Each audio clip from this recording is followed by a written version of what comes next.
Are you a nonprofit board member seeking actionable steps to accelerate your impact? Chicago Booth's Rustandi Center for Social Sector Innovation offers the first 90 days, a free nonprofit board toolkit that provides a roadmap for new board members. Learn more and download Rustandi Center's nonprofit board toolkit at bit.ly/nonprofit board toolkit.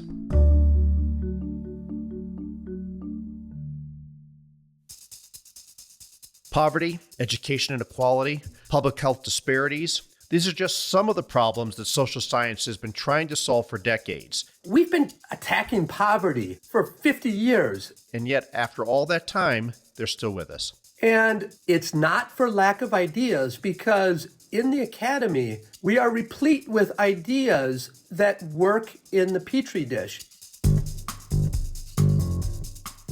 That's the University of Chicago economist, former White House chief economist, and chief economist at Lyft, John List. The last time John was on our podcast, he ended with a cliffhanger.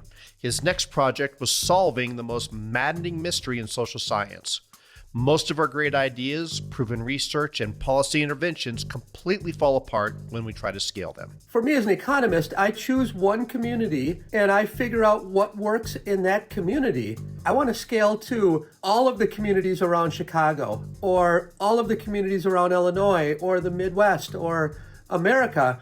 How confident can we be in the initial results actually manifesting at a larger scale when we go bigger and bigger and bigger? If we don't explore whether those great ideas from the beginning will actually scale, what do we have? After years of research into this problem, List is back with a solution in the form of a book, The Voltage Effect: How to Make Good Ideas Great and Great Ideas Scale. Typically, we have a voltage drop.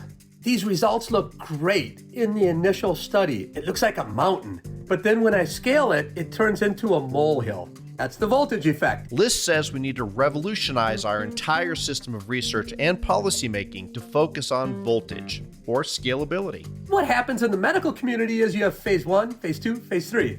We don't do that in the social sciences. We publish an idea, and when it gets published in a journal, it's almost as if it's magical.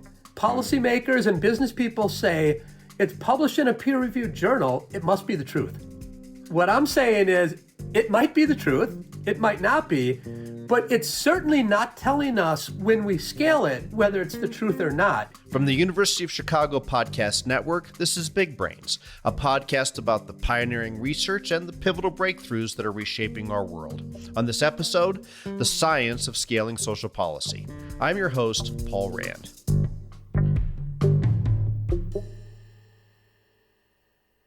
List has been using outside the lab economic studies to identify reliable and replicable interventions to social ills for decades. But it wasn't until after one of his most ambitious projects in 2008 that he started to realize exactly how acute the problem of scaling these ideas actually is. There's a community called Chicago Heights, and it's a community that the world's economy has left behind. This is a manufacturing community, and the manufacturing jobs have left. You have many buildings that are boarded up. You have homes that are in shatters. So they reached out and said, John, can you help us? The first shocking thing to me about the community is that for every 1,000 kids who start high school, only about 480 of those kids will graduate from high school. So we started doing some high school experiments, and we had some luck. A little bit here, a little bit there.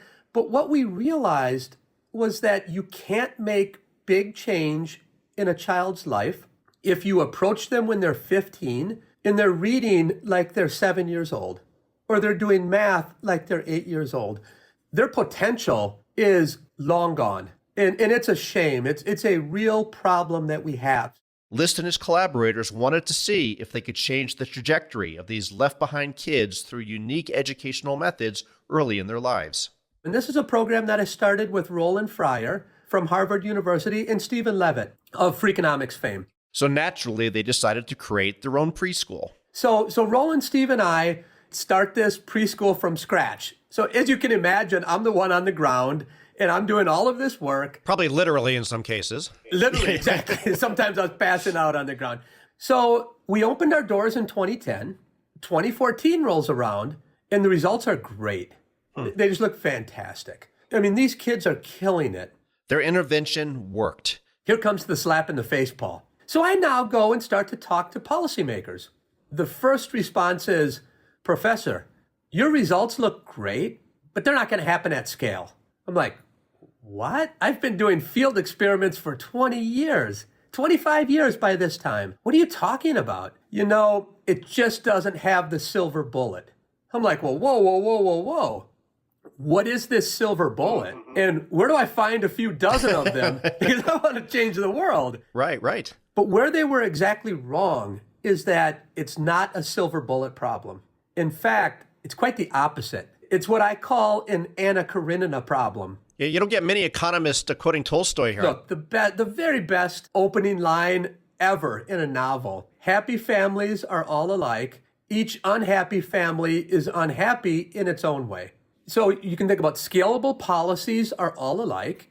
Each unscalable policy is unscalable in its own way. But my book unpacks the 5 major reasons why a policy is unscalable. And in that form, this is not a silver bullet problem. It's a weakest link problem. So List went to the academic grindstone to see if he could uncover the science of scale. He pored over research and tore apart successfully scaled ideas, filling chalkboards with opaque equations and graphs and tables that explain the secrets of scalability. But he's managed now to boil it all down to 5 understandable weak links, that if research or a policy can avoid these, it's likely they will scale. Now, the first one is false positives. There are cases where there was never any voltage in the first place, though it appeared otherwise. The best way to understand how this can happen is to look to history. Turn back the clock, September 14th, 1986.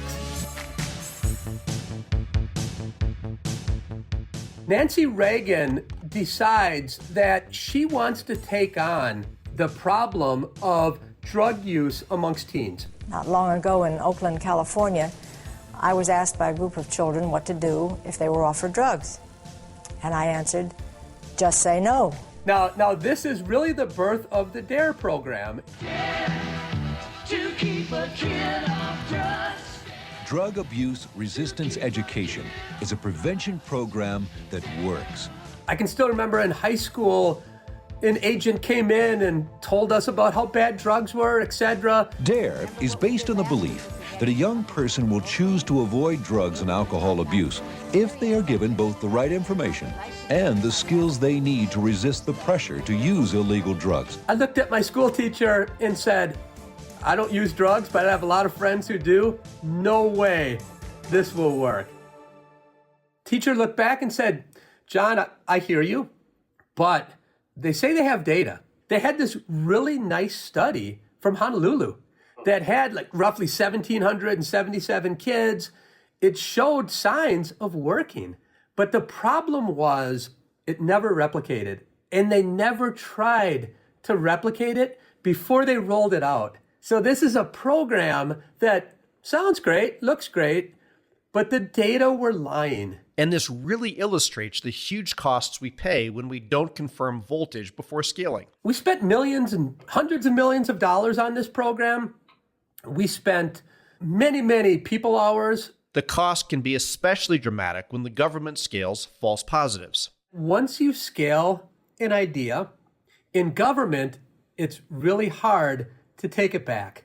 By the time you figure out, well, you know what, this thing isn't really working, that's 5 or 10 years in. There are entrenched interest groups. Some of them are getting paid to do it, and then they lobby and fight not to take back that program. Second, another reason why the stakes are so big is because if we roll out a program that doesn't scale, that means that we're foregoing rolling out a program that could have scaled, because we tend to prioritize projects and we can only roll out a finite number of ideas at a time. So the data in this case, they really didn't check the data, expand it out further. You've also talked in this instance that sometimes the data is not lying, but maybe the researcher is. What is that actually a thing? Yeah, you know, it is a thing. A paper that I wrote 20 years ago was a little bit prescient. It's called Academic Economists Behaving Badly. So back then, I did some work on, what fraction of the survey respondents' work was fabricated. And then I asked them, what fraction of papers in journals do you think have data that are fabricated? And I received really high numbers. Oh my gosh. Yeah, for their own research, I received between 4 and 5%. And for research in the academic community, they said 7 or 8%. So to me, that was alarming. And now, with the replication crisis upon us. For all the non-academics out there, the replication crisis is one of the most concerning trends in social science today. Basically, we've begun to discover that many findings which become foundational truth turn out to not replicate when the experiments are tried again. The replication crisis is part of my first vital sign, because that's really what we're talking about here is if you have an initial result and it's not replicable, whether at scale or in a different petri dish, that's a problem because we're not generating solutions that can change the world. If we would have had in place a system like medical trials, we wouldn't have that problem. So we have to fend off both let's say the nefarious types that I talk about, the dupers, but also the non-nefarious types. And they both happen. Okay, so not replicating results to look for false positive either from lying data or lying researchers, that's weak link number 1. What's weak link number 2? Typically, we start out our ideas by exploring one kind of population. A lot of times, scientists won't tell you this, but they do an efficacy test. So they're really giving their idea its best shot. So they're choosing people who it might work for, they're choosing situations that it might work in, and then they write their academic paper, but then they forget to tell us that it was an efficacy test. Yeah, there was a story that you talked about Joseph Heinrich and quote unquote weird people that illustrates this a little bit. No, absolutely. So in the mid-1990s, Joseph Heinrich, he's a bright PhD student in anthropology. And for his field research, he goes out to Peru to conduct some work with the Amazonian community. So he decides to run some behavioral economics experiments to explore whether our results that people were finding in the lab, and what I mean in the lab is in the Western society schools, the sophomores in college.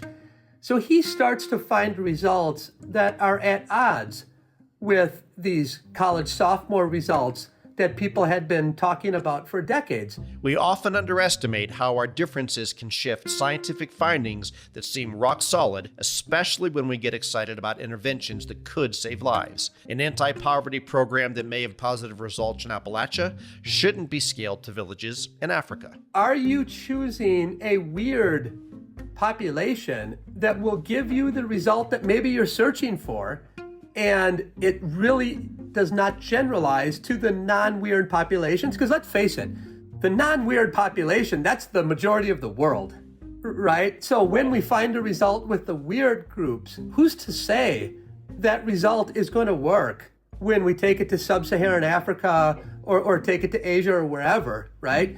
And this is all about understanding your population and whether it's representative of where you want to target your insights. Okay. Well, this isn't limited, of course, to policy issues like this because corporations with all of their money, i.e. McDonald's, also have things like this they could run into, don't they? Yeah. So the McDonald's story is, turn back the clock to the mid-90s, and McDonald's is talking about putting out a new sandwich called the Arch Deluxe. You really want to get to McDonald's today? 2 words. Arch Deluxe? Care to join us? Introducing the burger with the grown-up taste, McDonald's Arch Deluxe. They bring in a focus group, and that focus group tells them, this is a great burger. We love it. So they roll it out, and guess what? A huge flop.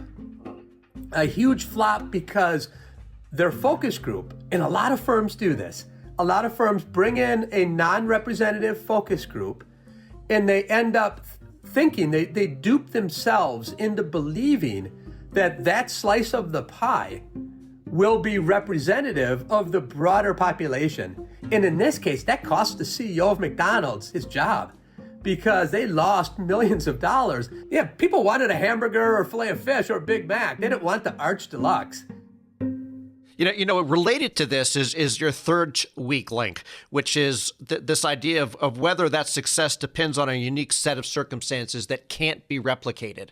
And we talked about this in some of the earlier examples, but what does this mean about that can't be replicated? So the example that I use, is it the chef or is it the ingredients?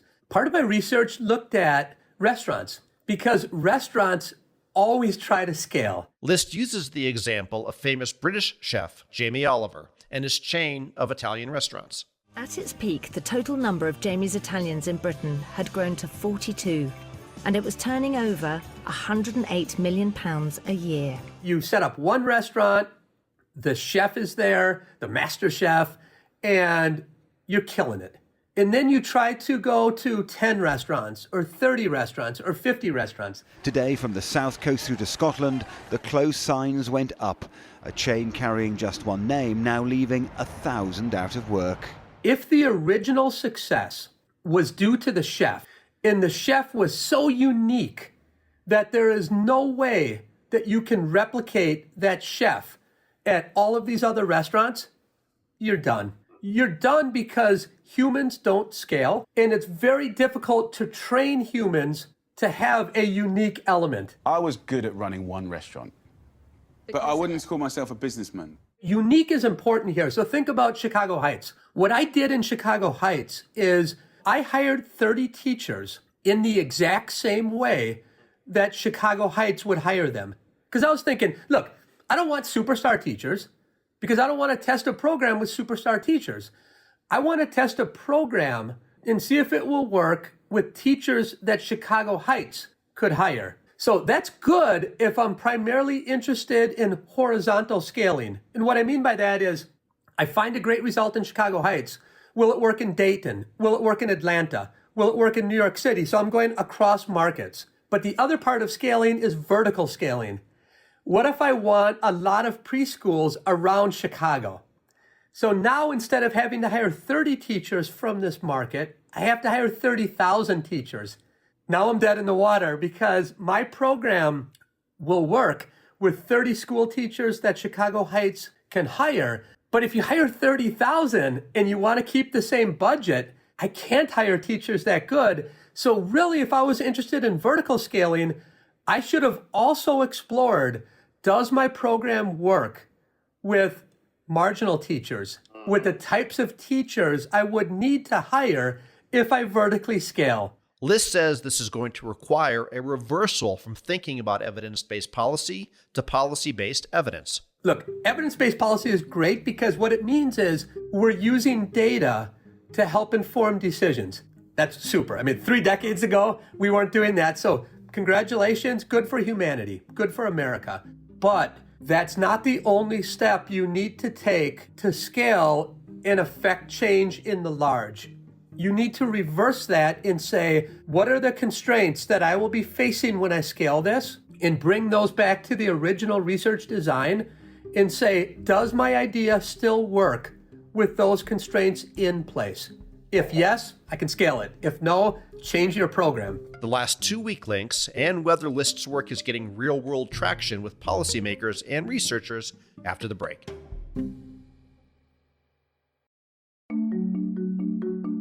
Are you a nonprofit board member seeking actionable steps to accelerate your impact? Chicago Booth's Rustandi Center for Social Sector Innovation offers the first 90 days, a free nonprofit board toolkit that provides a roadmap for new board members. Learn more and download Rustandi Center's nonprofit board toolkit at bit.ly/nonprofit board toolkit.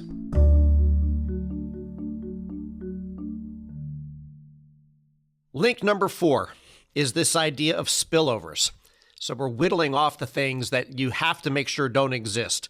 What is spillover and how does that affect scaling? Spillovers are so multidimensional. Let me start with the simplest one, and that's called the Peltzman effect. So Sam Peltzman is a Chicago professor, an old, when I mean old, I mean it in a very nice way, a very mature, wonderful human being and brilliant. So Sam starts doing work back in the 60s where he looks at the effect of mandatory seatbelt laws. And those mandatory seatbelt laws are, of course, meant to save lives. Back then, motor vehicles didn't have seatbelts. Some of them didn't even have seatbelts in them. Because it would tell us the cars were dangerous. Exactly. So you drove a little bit safer. But when they put seatbelts in them, what Sam noticed is people started to drive more dangerously.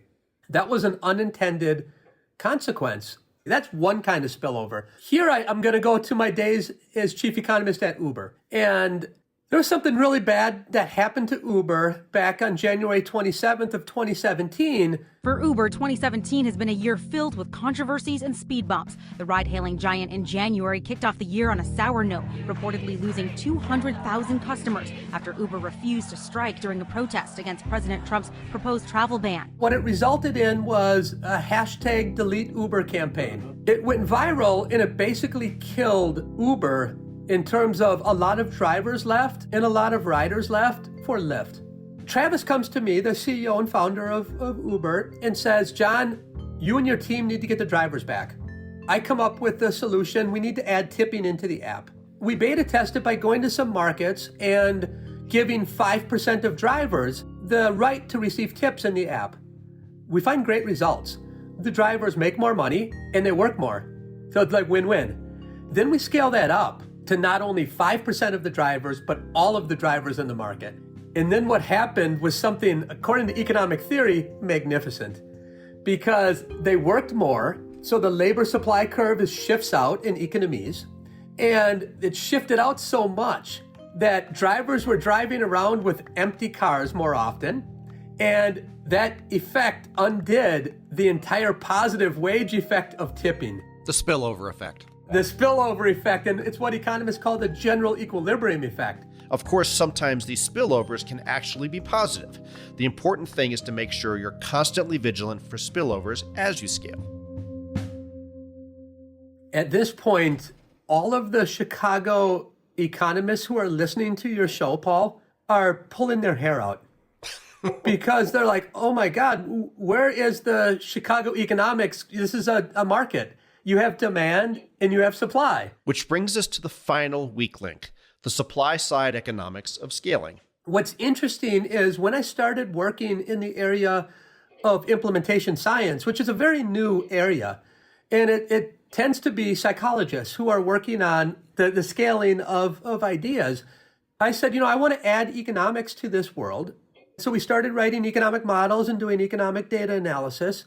And when I introduced the supply side, people were really surprised. And they said, wow, we've just been focusing on benefits and whether there was a voltage drop in benefits. When you talk about public policy decision-making, it's benefits and costs. And it's something that literature entirely ignored. So I go after it here, and it's really just unpacking Econ 101. Look at your idea, and then look at the supply curve and what the marginal cost curve looks like in terms of as you grow, does it become cheaper and cheaper and cheaper to produce? If so, let's check off that box because that has great economies of scale. If not, now you have to consider something very important. Is there a way I can change the production process? Is there a way I can change the good itself? Is there a way I can change the program to where I'm not going to have this steep rising cost? And an example that you can come back to is Chicago Heights. When I go from 30 great teachers to 30,000 great teachers, something has to give. If I want to maintain quality of the teacher, I'm going to be going up the supply curve. Why? Because I'm going to have to take people from a trading desk at the Merck. I'm going to have to take people from the Wall Street, the Silicon Valley types. Why? Because that's the only way I'm going to be able to keep the quality high. And what am I going to have to do to attract them? Raise their wage. That's a supply side problem now. So if my idea relies on a wealth of human capital or really great people, get ready because you have to spend more and more money, and that can undo your entire voltage effect. Because remember, the voltage effect is as much about the supply side as it is about the demand side. As we've shown, the scalability of policy has world-changing implications. How far would we have come in eradicating poverty, public health inequality, or discrimination if we focused on scalability from the beginning? So the question is, will List's work be taken to heart by policymakers? Boy, oh boy, too early to tell. What I can say is I've probably now given 70 talks since September around the book.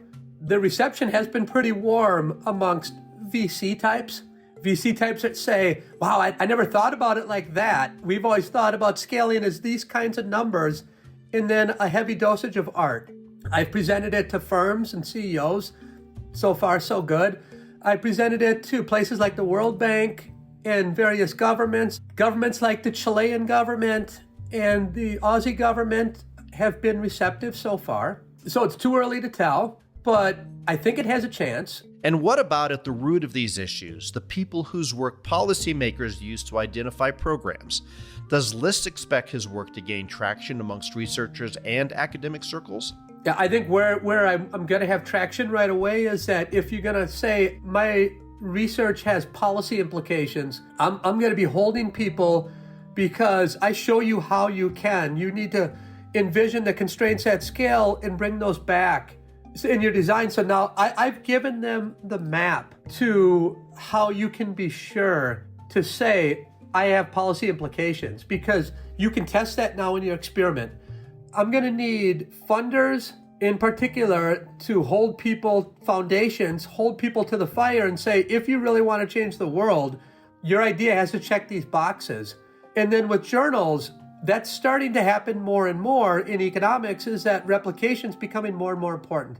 I'm starting a new journal called the Journal of Political Economy Micro, which will have a replication paper in it in every issue. As we more and more open up to the top outlets, the top academic outlets publishing it, I think then there are more incentives to do it.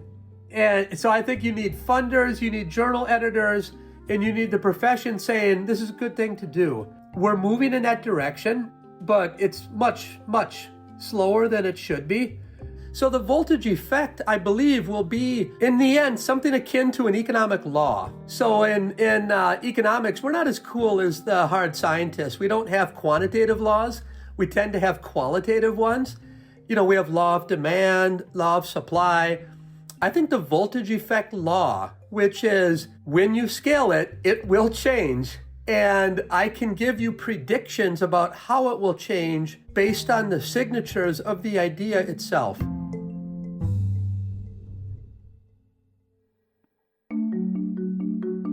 Big Brains is a production of the University of Chicago Podcast Network. If you like what you heard, please leave us a rating and a review. The show is hosted by Paul M. Rand and produced by me, Matt Hodap, and Leah Caesarine. Thanks for listening.